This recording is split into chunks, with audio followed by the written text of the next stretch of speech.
Welcome back to the Pulse League of Legends edition. We just got finished with the tournament recap.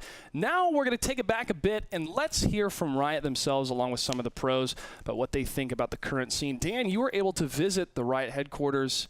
A little bit jelly. I actually got to go a couple weeks ago, but I heard you had a great time. I did. We got to talk to Waylon Roselle and Dustin Beck.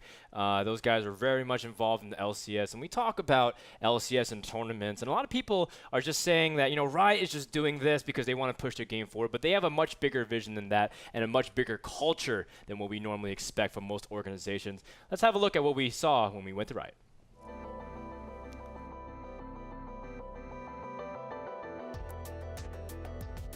I'm Dustin Beck. I'm the VP of eSports with my man Waylon Roselle, Senior Manager of eSports.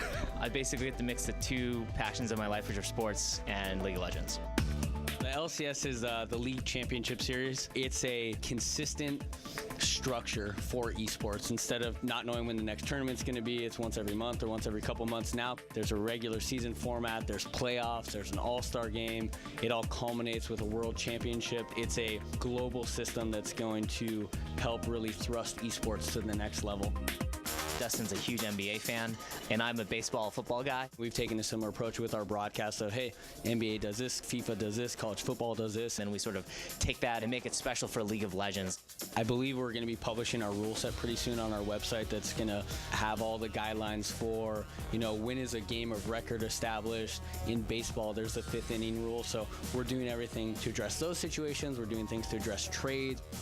Our philosophy at esports and even just within Riot in general is like hiring athletes who are smart and competent. We actually want these guys to be making a ton of money. These guys are aspirational heroes within our community.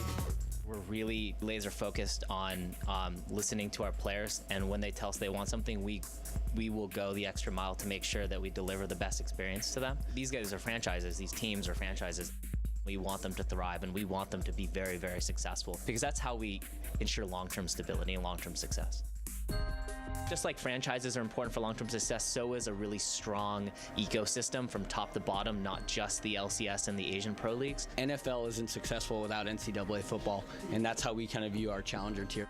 We'll have major partner events such as like MLG Dallas, where there'll be a component of these challenger teams that get to play in a tournament, win prize money. Before, if you wanted to go compete for prize money at an MLG or an IPL tournament, you have to go face a TSM or, you know, some of these powerhouses, and now those guys aren't going to be competing in the challenger aspect.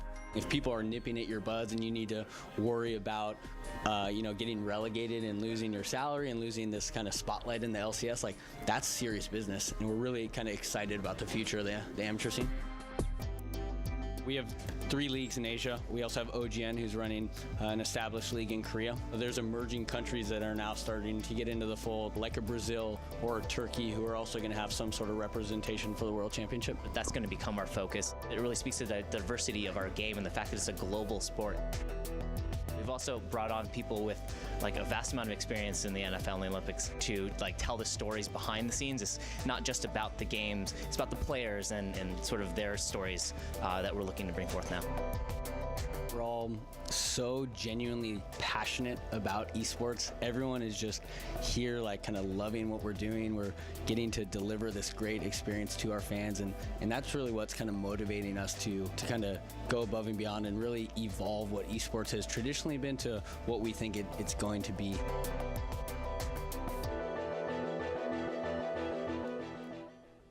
Thanks again to Waylon and Dustin for joining us for a short interview, guys. Again, the reason why we're doing it is because they're focusing on the player stories. They want to build a fan base around them, the franchises, the teams, and that gets me really excited because that's the beginnings of what actually sets up a legitimate association of players, of agents, and then you get the big contracts, you get the people embedded into culture, and they're not just focusing on the pros, they're also focusing on the amateur scene as well, which is just cool because they want amateurs, they want the people to come up from the community, the grassroots, in order to become pros.